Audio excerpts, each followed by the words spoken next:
Една компанија која имала забрана за вршење откуп на јаболка ги отстранила пломбите и нелегално откупувала, а кај две други се констатирани долгови кон земјоделците од минатогодишната реколта, соопшти денеска директорот на Државниот инспекторат за земјоделство Цветан Трипуновски при направениот увид во откупните пунктови во Ресен. Против истата компанија, односно према собственикот, ќе биде поведена и кривична постапка,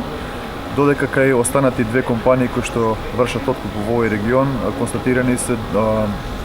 долгови према земјоделците од минатата реколта и тие се задолжени со посебно решение во најкраток можен рок да ги исплатат земјоделците, се со цел да можат да продолжат со работа, односно со откуп на оваа култура. Трипуновски исто така нагласи дека инспекторатот го продолжи работното време на фитоинспекторите со цел откупот да помине во најдобар ред, односно трудот на земјоделецот да биде правилно вреднуван согласно квалитетот на производот. Ние како Државен инспекторат за земјоделство во пресрет на оваа активност го продолживме работното време на фитосанитарните инспектори во делот на извозот на јаболката, се со цел да нема застој во тој дел, исто така и на поголема мобилност на фитоинспекторите во делот на издавање на фитосанитарните сертификати.